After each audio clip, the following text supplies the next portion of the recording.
So the question is, who watches the watchmen? Police for years have attempted to make it so no one does. In many places across the country, there remains a contentious relationship between the press and the police. But let's remember, it's 2011. This pen here, it actually is a video spy pen. And, you know, most people's cell phones have video cameras, at the very least, a regular camera. So we're seeing several cases of average American citizens being arrested and charged for recording police in action. Radley Balco is a senior editor with Reason magazine. Hey there, Radley. I know you've researched and written extensively about this topic, and the headline for a recent article you wrote is "The War on Cameras. It has never been easier or more dangerous to record the police." Why is this dangerous? Well, it's dangerous because the police, like a lot of government officials, don't like to be held accountable. And what we're seeing is actually these really remarkable advances in personal technology are really kind of forcing a confrontation with the government's sort of general apprehension about being kept transparent and accountable. And so we're seeing the two issues sort of come to a head, and we're seeing this played out in courtrooms across the country. It seems to me some of the laws regarding this are a little wishy-washy, even in states where there are laws in place. You know, it's okay to film if there are large crowds, but not if there isn't a crowd. You know, also a person can't be charged if the offended party has, or can be charged if the offended party had a reasonable expectation that the conversation was private. So what's the answer here? I mean, how do we come up with a system that eliminates this legal vagueness? Well, I mean, I think what needs to happen is that Congress or state legislatures need to pass laws making this explicit, that you have a constitutional right to record government officials in public while they're on duty. You know, without that, there's always going to be this kind of ambiguity. Your report mentioned the Anthony Graber case in Maryland. And, you know, I asked the prosecutor point blank in that case, I said, you know, can you tell me, you know, let's say I'm a citizen of Maryland and I see a police encounter and I need to know whether what I'm about to do in terms of videotaping it, you know, is a felony or if it's protected free speech.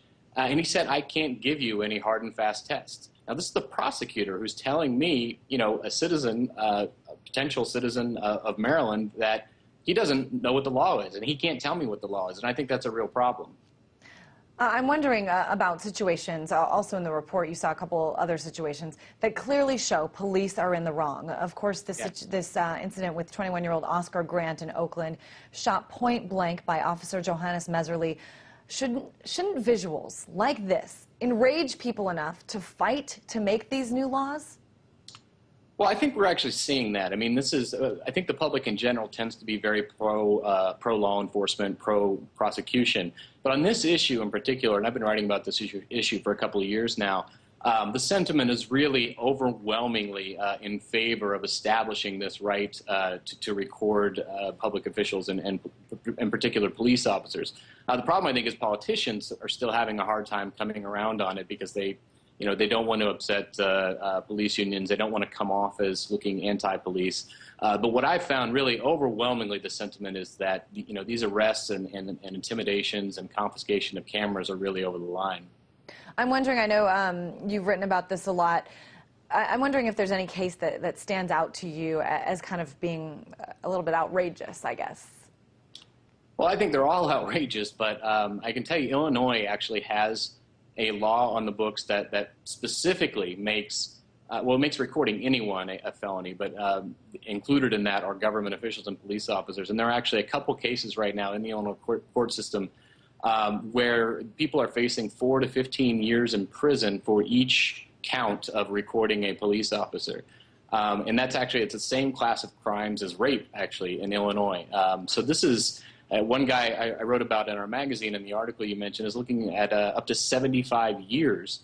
And he was recording the police because he thought he was being harassed and he wanted to have, you know, evidence of the harassment. So that law really, I think, is one of the worst in the country, and I really expect it'll be overturned if it's ever challenged in court. I mean, when you put it in perspective like that, the same sentence for rape for recording, that just kind of really lays it on the table. You know, we already know that in the military, certain rules and laws simply don't apply. But I'm wondering if you think that the case can be made that for the police forces across this country, that they're increasingly becoming militarized. Yeah, absolutely. I think they are, and this has been going on for about 30 years now. This increasing use of SWAT teams, politicians who frame every crime issue as a war on this or that, war on crime, war on drugs, war on terror. I think we are really seeing a militarization of police, and really kind of an us versus them mentality that has infiltrated a lot of police departments. And I think this is just another example of this. And I mean, this issue is really, this is a fundamental issue about the balance of power between the government and the citizens. And the idea that police would have a right to privacy while carrying a gun and a badge and on duty and collecting a taxpayer paycheck every 2 weeks, that they would have a right to privacy that regular citizens don't have, is really absurd, I think, and it really misunderstands the relationship between the government and the governed. And is the fact that that these laws haven't been made, that this hasn't really been explained better, is that just because technology is still new, that we're not used to this? I mean, what's your prediction for when we will see laws actually be defined? Well, I mean, politicians love to make laws restricting our freedom. I mean, you know, when the first few examples of sexting came out, of teenagers sending nude photos of themselves to one another, we saw state legislatures zoom into action immediately to make that illegal as quickly as possible. When it comes to sort of preserving our freedoms, they tend to be a little more hesitant to act.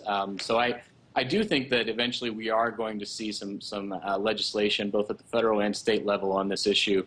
But, it's going to take a while for them to catch up to the technology and I think catch up to the public sentiment. All right, Radley Balco, senior editor of Reason magazine.